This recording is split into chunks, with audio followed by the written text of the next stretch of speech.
Everyone thinks on birthdays. Oh, that's funny. So I just went out talking.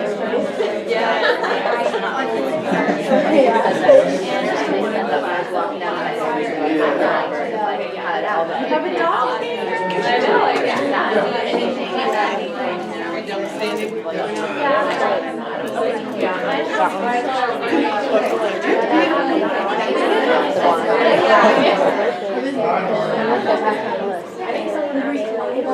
I was doing stuff, remember?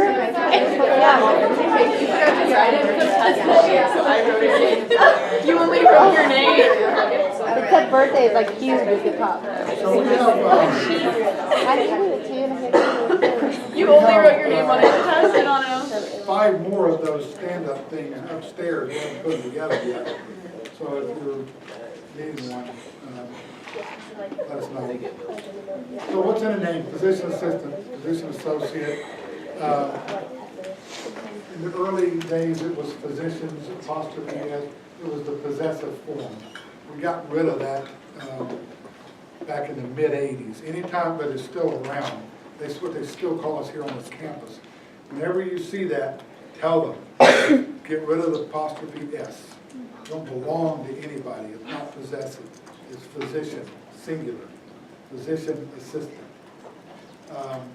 Years ago, back in the 70s, there was a push to name the profession physician associate. And most PA programs were physician associate programs. Over the years, they all abandoned that and became physician assistant programs. The only remaining physician associate program is at OU. It's a historical type thing. There's no real reason for it. Although, about every other year at the AAPA conference, there's a loud vocal group of PAs that want us to change the whole name of our profession to physician associate. And that usually gets shot down in the House of Delegates, because if you do that, you have to change all the state laws that refer to physician assistants and everything else. So the name is probably too ingrained to change at this point. Although most of us just prefer the acronym PA and don't use physician assistant. You are by no means, back when I was in school, that's what you did. You were a physician assistant. You were an assistant to the physician. Now, it's just not that way anymore.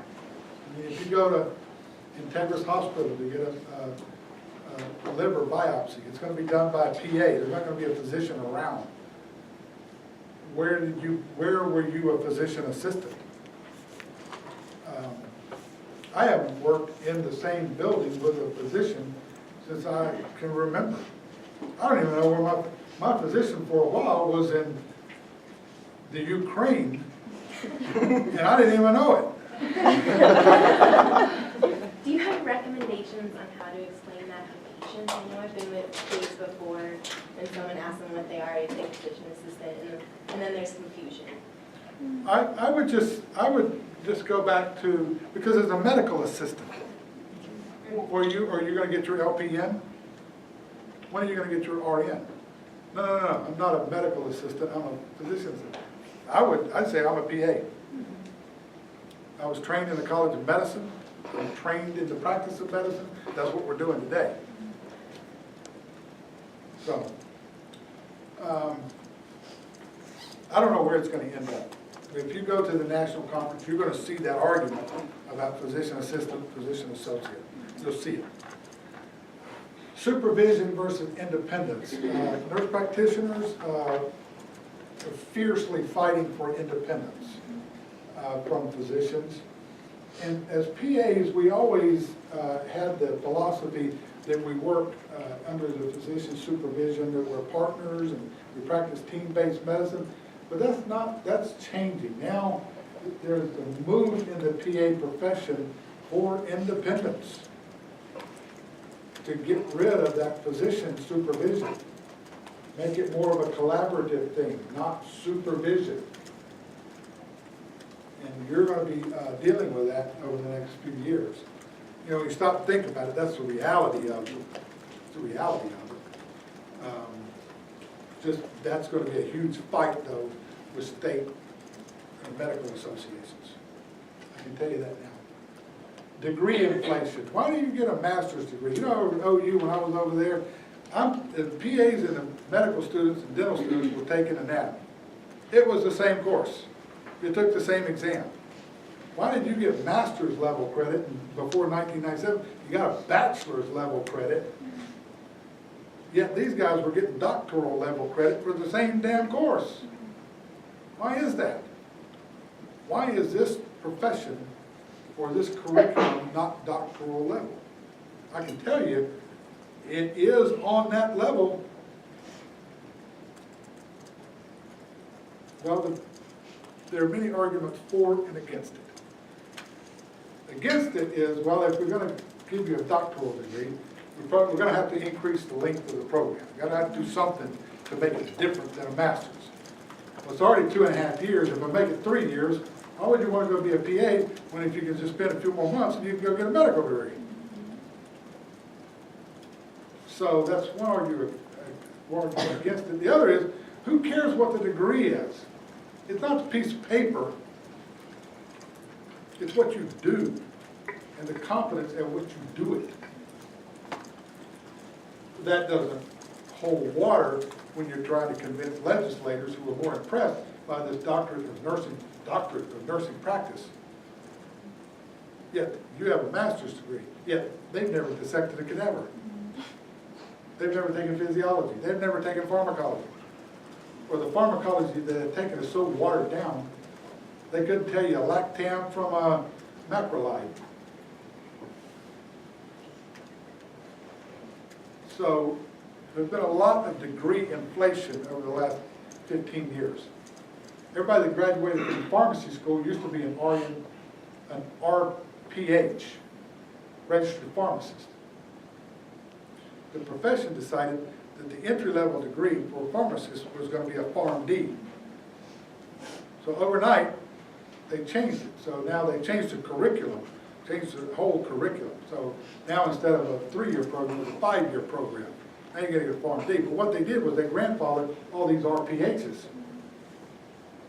So now they're Dr. So-and-so with an RPH.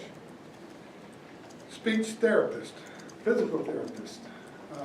They've all gone to doctoral level as the entry-level, audiologist as the entry-level degree. It's degree inflation. That's all it is. There's nothing behind it. They won't say that, but that's bottom line what it is. The one issue I have about nurse practitioners is online trained DNPs. Every freaking RN in the state is taking an online nurse practitioner course through St. Louis, California, one of the dozens of programs. They spend, I've looked into them, their curriculum. Their curriculum is horrendous. When they get to the clinical rotations, they have to find their own rotation site, by the way. They have to find their own preceptor. Some programs require as little as 500 hours of clinical contact to get your DNP degree. 500 hours. You're going to get 500 hours. 500 hours at 40 hours a week is 3 months. 3.5 months. 3.5 months. You're going to spend 16 months, and they can do it 3.5 months. You think they know what they're doing when they get out? No, they don't. So I don't have any problem about I said it earlier, a well-trained nurse practitioner. I have problems about these people.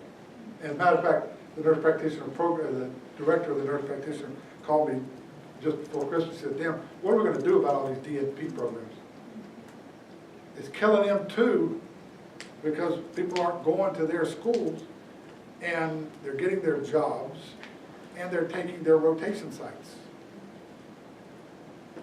So it's just not good. But they're here to, I don't see anything that, gonna be done to stop them, other than physicians need to quit hiring them. It's the only thing that's gonna stop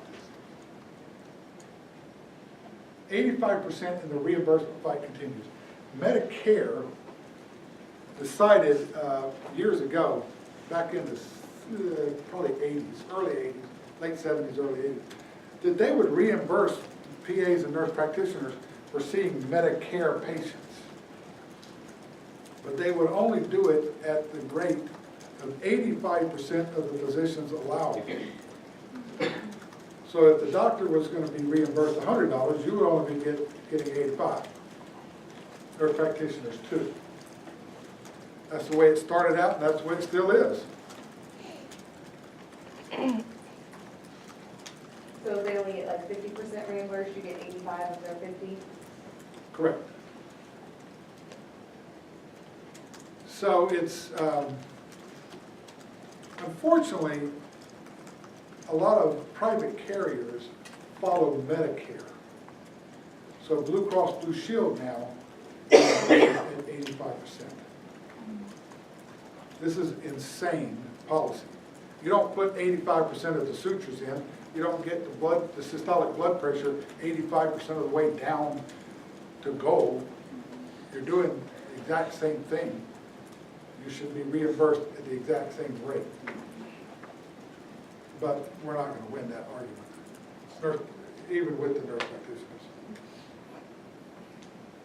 Reimbursement is a hassle for everybody, physicians, PAs, everybody. They're always fighting the insurance companies. Fight between physician and non-physician providers. The physicians, you know, because PAs got all of these privileges that nurse practitioners have, and optometrists could do laser stuff on the eye, and all of this stuff. The pharmacists could do all of this stuff with drugs, and the physicians started fighting back. Probably in the 90s, late 90s, they started fighting back. So every time you go to the Capitol to try to get a change in the scope of practice, you will have to fight the physician organizations. They resist any increase in the scope of practice of anybody but physicians. So it's a way it's been, it's just the way it is. And that's okay, because most of the time we win. You saw that long list of wins we had. So, you just have to have a better liar than the other person, that's all. The entrepreneurial PA, this is interesting. Probably up until about 2005, there was only one PA in the state that owned her own practice. Only one. And it was in a rural area, and it was really a partnership with her and the physician. Now there are tons of PAs in the state that own their own practice. Some of them are doing, well, most of them are doing very, very well. Several of them are rotation sites where you're going to wind up next year. You know, and that's one of the reasons we have the business courses in the clinical year. If you're going to run your own practice, you better know what you're doing. And that's a good way to do things.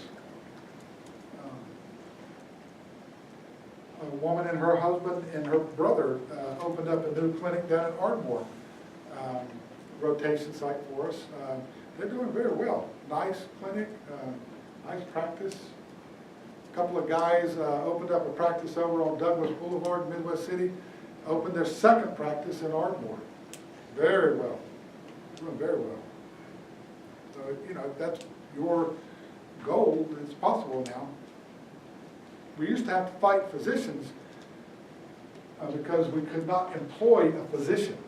That was in our law. You could not employ a physician. Meaning you couldn't own your own practice. Oh, but gosh. Nobody owns their own practice. The LLC owns the practice. Nobody owns an LLC. the LLC pays the physician, not you.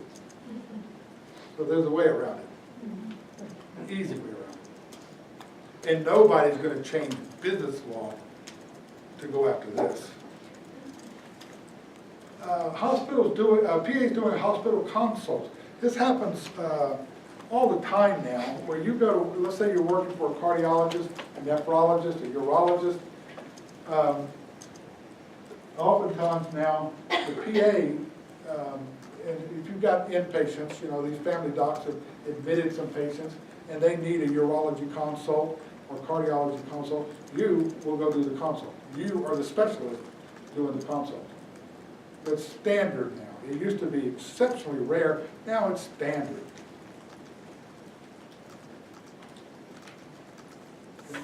I talked about credentialing of PAs by hospital insurance companies. You know, it used to be great when we were not credentialed by insurance companies. We would just bill under the supervising physician. You get 100% reimbursement. But now, because the insurance companies didn't want to credential us, because they'd have to redo all their computers to make that happen. Well, now they figured out they can save that 15% if they know who you are. So now, most places will credential PAs. So that's why, even though you're not required to maintain your certification, your C, over 90% of the PAs in this state still do, because you can't get credentialed at a hospital or insurance company unless you're certified. So you're stuck. Can't you still submit them under the supervising physician's name? Or is that insurance fraud? No, they're gonna bill under your name, because you are the one credentialed with that company now. So, PAs in non-traditional roles, this is what I love to see. This is what I love to see. This is where what we need to do more of. We need more PAs in hospital administration. We need more PAs going on to get their JD and practicing medical legal law. We need a PA in the legislature. You got physicians in the legislature. You have nurses in the legislature. You need PAs in the legislature. It hasn't happened here in Oklahoma. It did happen in California. A woman wound up being the Speaker of the House of Representatives in California and wound up being elected to Congress. So there's a PA in Congress now. There's also a PA on the White House staff and a lot of other things going on with PAs in non-traditional roles. As a profession, what is our future? Man, I see nothing but good things. We're all getting older. It's too expensive to train a physician. What you do is the same as or better than what a physician does. And that's plenty of studies are out there to document that.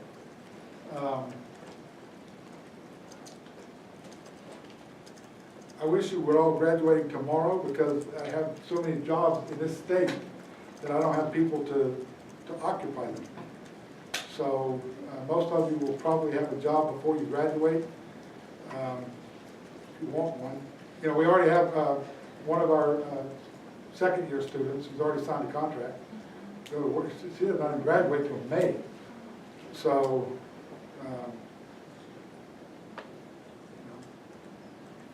so that's, a lot of the people that you rotate with will say, hey, I want you coming back here.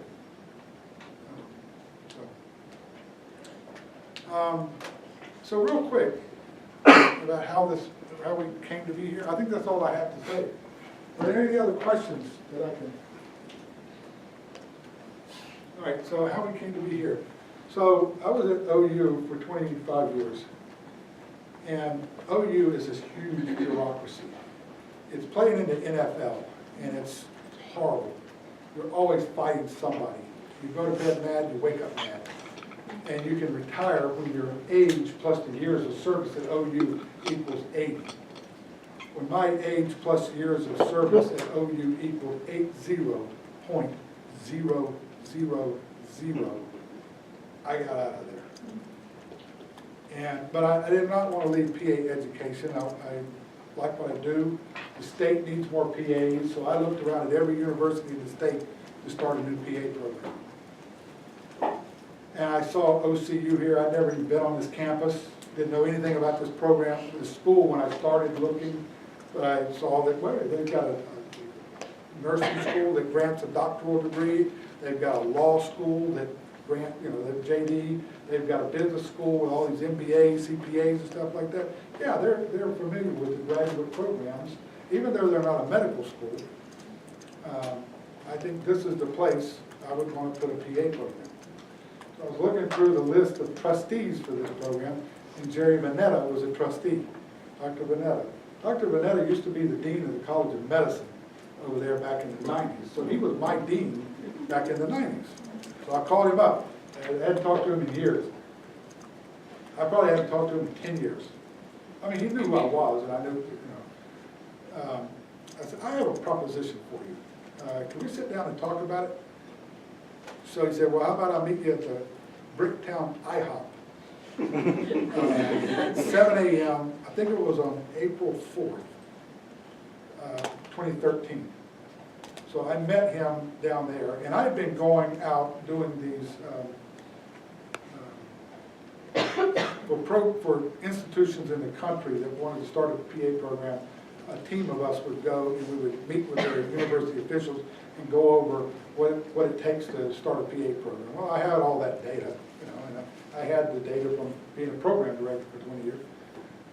5 years at OU, I was not the program director. That's the difference between 25 years and 20 years. I just meant, okay? Anyway, I took this spreadsheet to him and I said, here, I think we can start a PA program at OCU. And it'll be self-sufficient. It won't cost the university. I mean, it's going to cost an initial investment. You're going to get your money back, and you're going to make a little money over time, and it'll be a good thing for the university. Because we don't have that many PA opportunities here in the state. So he liked the idea. He took it up the food chain here on campus, and I came out here and met with the president and his cabinet and all this kind of stuff a couple of times. So this was in April when I met with Vanetta. They hired me here. My last day at OU was July 23rd. I mean, July 31st. They hired me here August 1st. So between April and August, they decided they were going to create a PA program. So their initial investment was $1 million. You know, salaries and supplies and all this kind of stuff. So for between August and December, I was paid $1 a month. I was working over at the free clinic. I wanted to do that. I wanted to work over at the free clinic full time. So I was making $1 a month here so I could start getting the accreditation process because I was actually an employee at $1 a month. Okay. I didn't start here full time until January of 2014. January 2014. So Amber and I were the first two people here. And so over the next couple of years, we've had faculty changes, we've had staff changes. This is typical in any academic setting, no big deal. It'll probably happen while you're here. Who knows? I hope not, but who knows? So between January 1st and 2014, going through the accreditation process, we started the first class January 3rd, 2016. So it took essentially 2.5 years to get the program off the ground. Okay? So Vanetta, I know. How about these other people? I've been working with Amber Hicks. She just turned 40. When I hired her initially, she was not legally able to drink. That's how long we've been together. Not that she didn't drink. Matter of fact, I'm going to tell you something on her. She would come to work so hungover, one of the other faculty members would go downstairs and get an IV bag and hang it from the ceiling. And she shuts the door to her office. She would run an IV in her during the day, and I didn't know anything about it. So she doesn't drink that much anymore, except when we're on vacation and stuff. You know, so, or anyway. So I worked with her for 18, 19 years. Let's see, the other person that's been here the longest is Dr. Latassi. Dr. Latassi taught pharmacy over at OU to the PA students. She's one of the best teachers I've ever met, I've ever listened to. I love listening to her. She scares the bejesus out of me, but I love listening to her. She's a great teacher. Her handouts are amazing, comprehensive. Keep them in a binder, and that is your, for the rest of your life, you will use that binder. Okay? I admire her so much as a professor and as a person, as a teacher, just unbelievable. But she scares the life. You know, Amber says, well, you can tell Dr. Latassi that. So, she's the next longest tenured here. Let's see, Professor Reggio, she was a student of mine. I've known her since those days. She has a lot of experience in surgery and emergency medicine. When I was looking for a faculty member, I wanted to get her on board. She does the business courses because she's run her own business. She and her ex-husband own their own practice. He's a PA too. And so she's the perfect person to do those courses. She knows a lot about billing, coding, and things like that. Professor Lubbock-Twa. I had a faculty member quit one day at 4 o'clock. On the way home, I went by Lubbock-Twa's house. I called her on the way home. I said, Susan, do you mind if I stop in for a minute? She lives right over here, just a couple of blocks. I pulled in there, and I said, Susan, she had just given a lecture in pediatrics to the students, and she made the comment to one of the faculty members that she'd eventually like to get into education. And not 2 weeks later, I was knocking on the door saying, hey, I got a proposition for you. And her husband was there, and he answered yes, and so she came on board. She's done pediatrics for a long time, and she goes down to Duncan once a month at least and covers the Duncan ER. So she has a lot of ER experience. Professor Brooks, I've known for a long time. She also expressed an interest when she came over here to lecture, and she's her background is in ORL primarily, and so she does the ENT course, and she's a good person. She also handles the standardized patients, and she does a good job with Monica doing that. Professor Rourke is just hired on not too long ago. I played softball when she was in school. We got a co-ed softball team together, and she is an amazing third baseman. She and Jamie Sanford, who's another PA, who's going to lecture you guys. Anybody know Jamie Sanford? She's orthopedic PA. It was funny that our co-ed team, the infield, they were all women. The guys, we played catcher, and we were the outfield and stuff. The women played all the hot places, and you did not get a ball past Sally Rourke. And that she does not throw like a girl. She will knock you off the first base. Very competitive. Almost got us into I don't know how many fights. I played softball with her and her husband and some other people for 10 years. So, and then I found out she was interested, and I called her and couldn't believe it. She came on board. So amazing. Monica Seuss, now Rose, joined us last March. We had a staff opening, and she'll if you go in there and say, can I have your shoes? She will give you her shoes. She's that kind of just an amazing person. We have another person starting on Tuesday, Amber Johnson, who's going to be working with Susan Lubbock-Twa and Amy Hughes in the clinical year. Amy Hughes was at Saint Dermatology. She and I worked together, like she mentioned, during orientation back in the 90s over at OU. She left to go into private practice dermatology, where she was making like 10 times more. And just recently, she expressed an interest in coming back into education because they're so rich now. So she can afford a huge cutting pay. So she came back over here, and of course, she's a great person to have because of dermatology and primary care also. Lastly, Mark Britton. Oh my gosh. Mark Britton was the Associate Dean of the College of Pharmacy over at OU. He was the number 2 guy in the College of Pharmacy over there. I never, ever thought I would get him over here. He is an amazing person in terms of organization, assessment, and all sorts of things. And he's a great pharmacist along with Dr. Latassi. And their knowledge is so deep when it comes to these complicated patients you're going to be seeing at Good Shepherd, and being able to wade through all of their insulin and pharmacy needs. It's an amazing thing. Interestingly, Dr. Latassi and Dr. Britton are married. He told us for sure. He said, don't brag about her to me. I couldn't freaking believe it. Are you kidding me?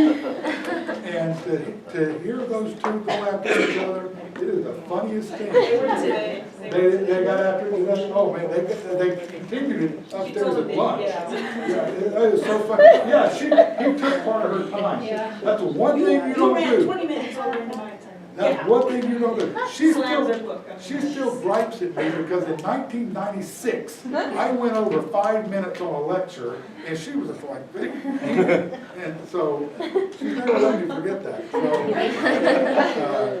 but she's not mean to you guys. Don't get me wrong. So that's how we all came to be here. So I don't think we're going to be adding any more faculty or any more staff other than Amber Johnson next week. During your tenure here. But like I said, it's hard to keep people in education because the lure of private practice is out there. And you're going to walk out of, I was looking for a faculty member here one time, and I called this guy up. He's going to come and lecture to you several times. I said, hey, I got a faculty position open. You interested? He said, Dan, I make over $200,000 a year. You can't afford me. And he was right. But it was worth a try. So it's hard to, it's hard to keep faculty members. So, there's always some fluidity. So, but hopefully with these guys, we'll keep them for a while. They're a good bunch. They really want to, they'll put in the extra time to spend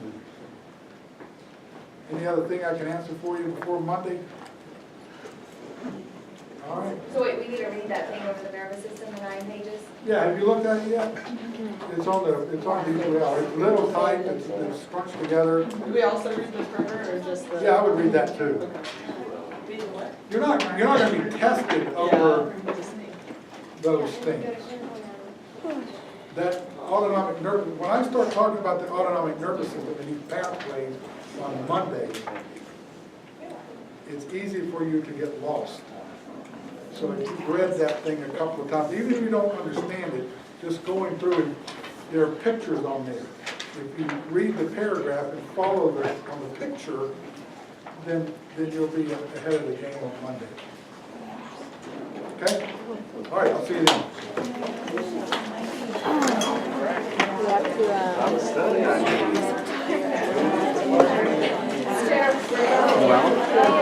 Want to begin to prepare? Get right